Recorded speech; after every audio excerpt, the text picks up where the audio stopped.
Hello, welcome to episode 28 of the Elevate Your Wellbeing podcast with myself, Rachael. How are you as you are listening to this week's episode? So, I really want to dive into the topic of investing in yourself. And I feel that it really comes at a nice time because yesterday was my birthday. It was a big birthday. I use that in air quotes because I feel that's kind of forced upon us with how we can be in society. I don't feel anywhere like I thought I would when I can reflect back to being a lot younger and looking at what I believed someone would be at the age of 40. So yesterday I officially turned the big 40, and I don't feel like I am. But I really want to talk about investing in yourself. This is something I've been talking about a lot lately, especially as I did my masterclass on that. I called it rebalanced because it's reassessing, renewing, reframing, all these sorts of things with your life. And essentially, it's investing in yourself. It's making sure that you are a priority. And that is the key thing. You are a priority.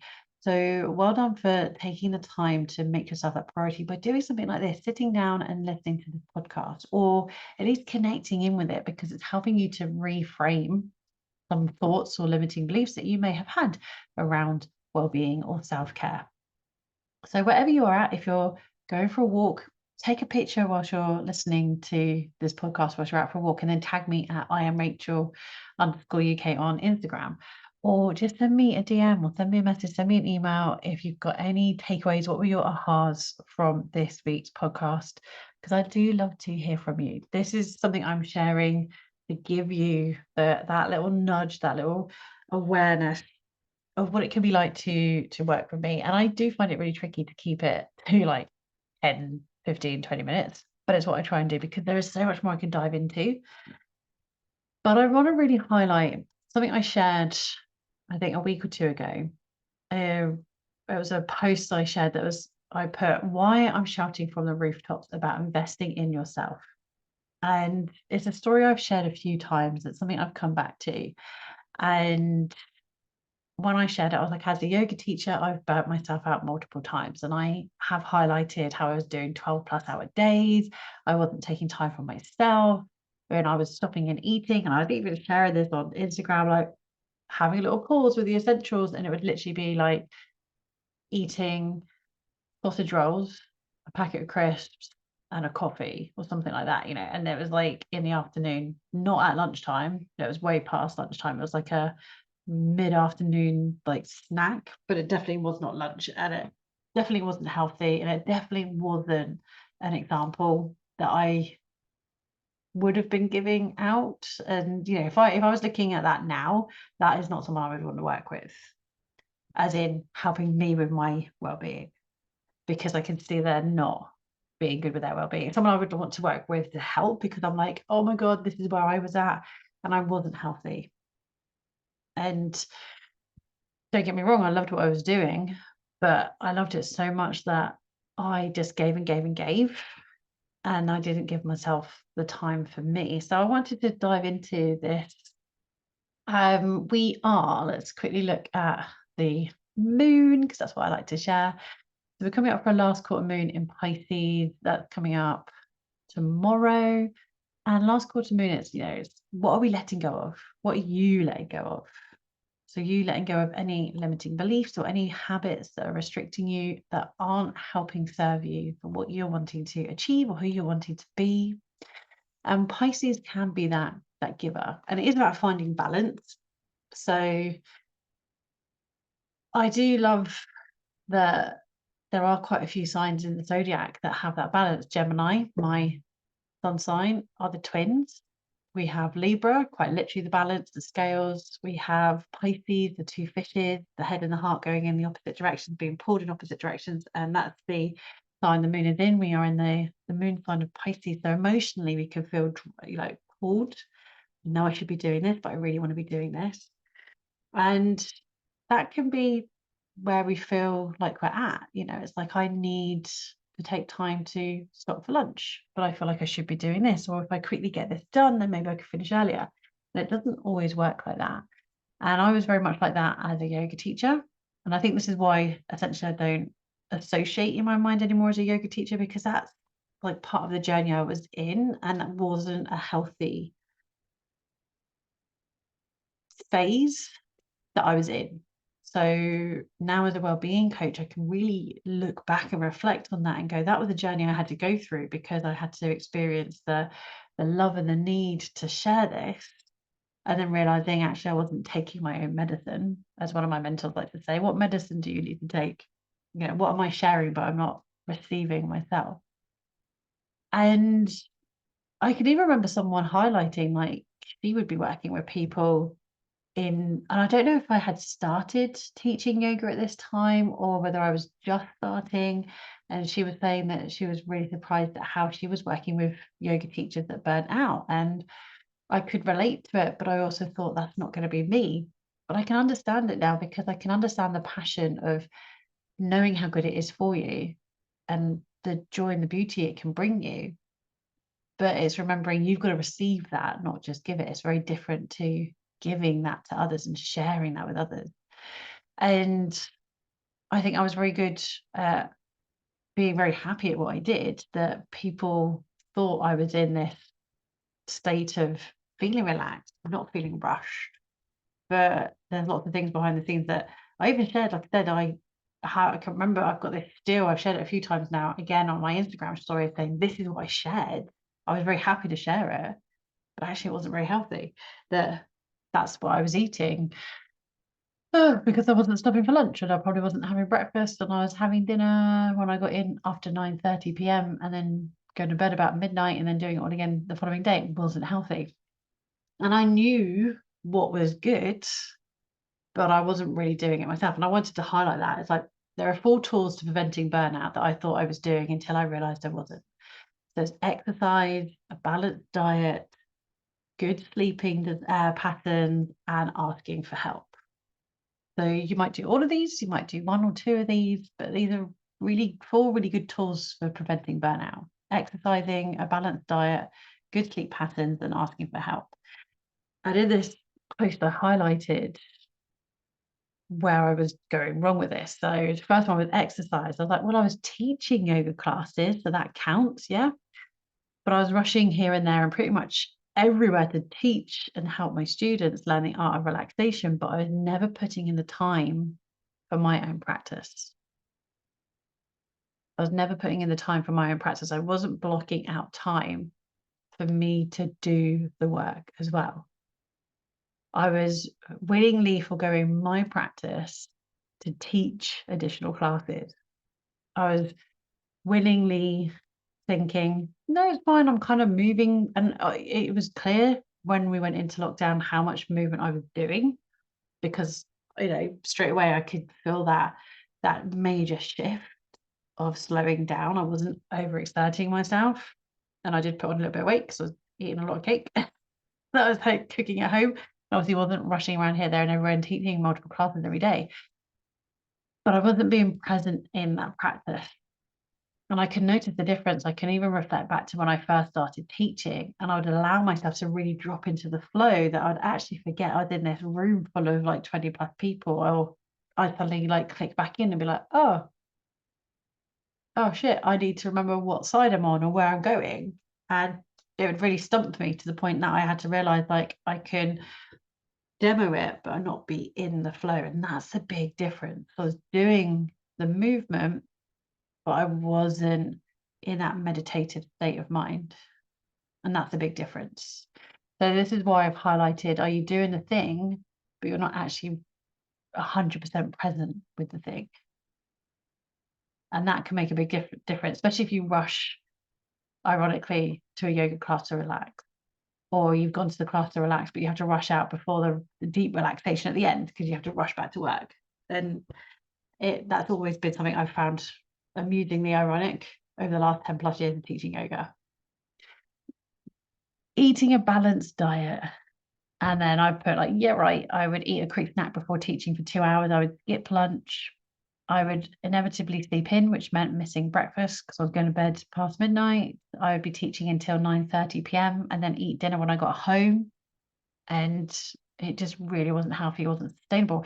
And that's the big thing I've put in with boundaries, that I now will have my dinner about 5 p.m., 5:30 p.m., because then I would teach a 7 o'clock class. And that was enough time for me to eat food. I could be present. I didn't have to go all in with demoing, because a lot of my students, my clients know what they're doing. So I could talk them through it. And that really became more sustainable. I could really feel the difference in, be like, now I do this. So I make sure I have like overnight oats. So I thought that went the night before. It's part of my evening routine. So that's in the fridge when I wake up. I do my morning routine. So I meditate, I journal, and then I listen to some like positive affirmations. I do EFT, and then I have my overnight oats. I'll then walk the dogs. So that takes at least an hour to walk the dogs. And then I will come home and have a second breakfast. So by then it's at least 10 a.m. and I will have breakfast. Then I will have my coffee. And by then I've had at least 1 litre of water. And as I'm saying this now, make sure you have got some water. And as I'm saying this now, I'm nearly finished my second litre. I normally drink 3.5 to 4 litres a day. So make sure you're staying hydrated. And I was not staying hydrated. I thought I was, but I really was not. Good sleeping patterns. And just to highlight, I was missing breakfast, and now I have 2 breakfasts every day. I do teach lunchtime classes to my corporates, but that's where that second breakfast came in. I was like, right, I need to be really fueled for when I'm teaching these classes. Then I come home and I have that boundary now of I'm going to stop and have lunch for an hour, and then I get on with whatever I'm doing on my admin side. So as I'm recording this podcast, and I've mentioned this on a previous episode, with batching, I'll do a few episodes one after the other, because I'm in that mindset, that focus of this is what I'm doing. And it's like just gone 2 p.m. in the afternoon, and I've been sat at the computer maybe for an hour. So I've really shifted how I set up my day, and that's a big thing I really help with clients when I'm coaching them. Obviously my day could be looking very different to yours, but it's working with what works for you. But this is something I've really gone through with myself as well. Good sleeping patterns. So I always resonated and identified as a night owl. So I always burnt the midnight oil, but I had no sleep routine, which also meant I had no morning routine. I had no evening routine. I did not have good sleep patterns at all, to the point where I've highlighted again on a previous episode how I was teaching lunchtime classes that started at 12 noon. And I would sometimes be getting out of bed. I think the latest I pushed it was like 20 minutes before I had to be at the venue, which is really, really mad and really embarrassing. But that didn't stop me. It took a lot for me to really realize that I needed to sort out my sleep patterns. And having that morning routine really helps me to create space to check in and reflect. How am I feeling? What am I needing from the day? How are my energy levels feeling? What can I give to the day? And then having that evening routine to have time to unwind and move into that relaxation mode, honor that, right, I've come to a cutoff point with when I would eat food. Obviously, I listen to my body. If I'm feeling a bit hungry, I will have a little light snack, but I'm not eating a heavy meal, like an actual dinner, like an hour or so before I'd be going to bed. So it's having that big shift on how I set up my whole day, that routine around how well I can sleep.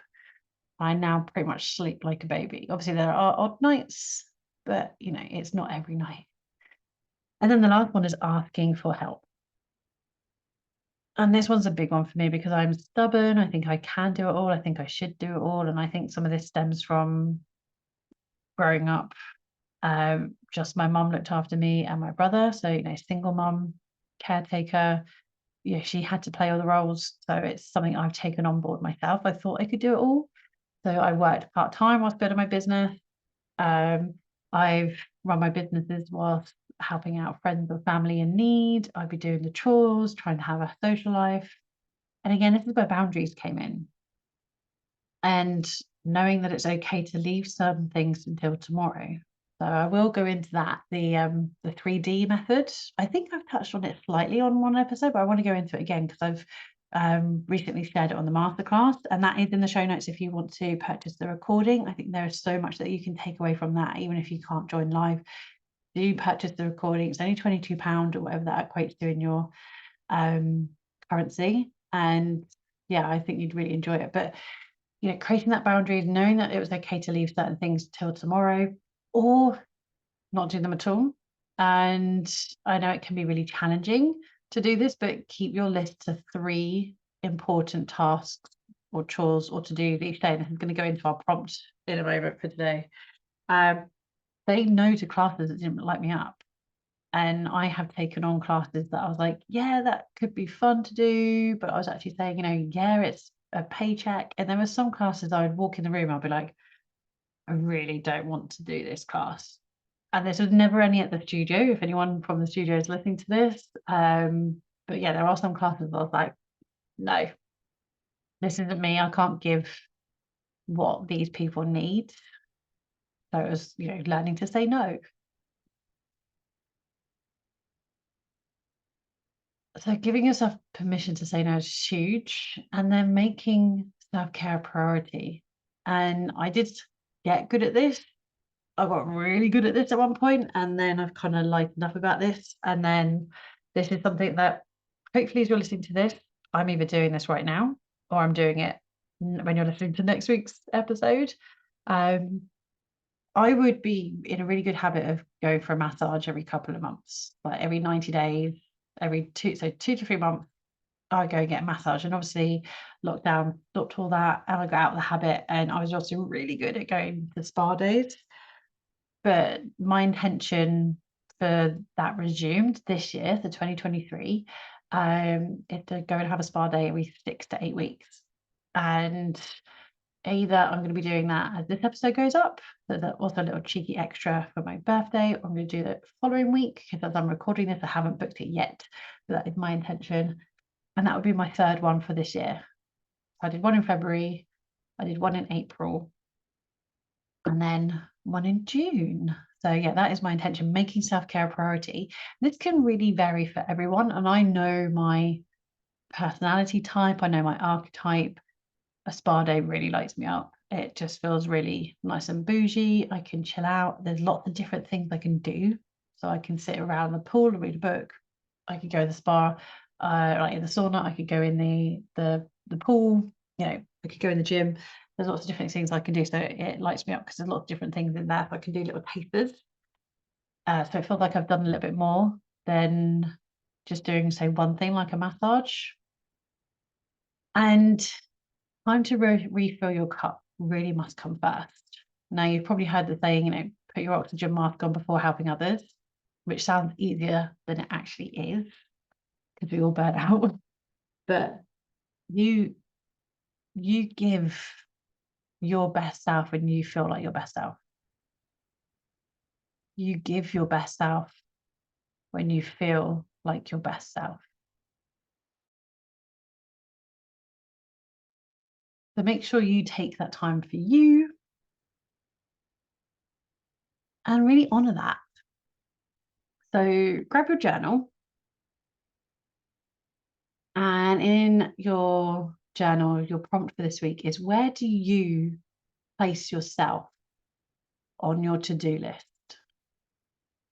Where do you place yourself on your to-do list?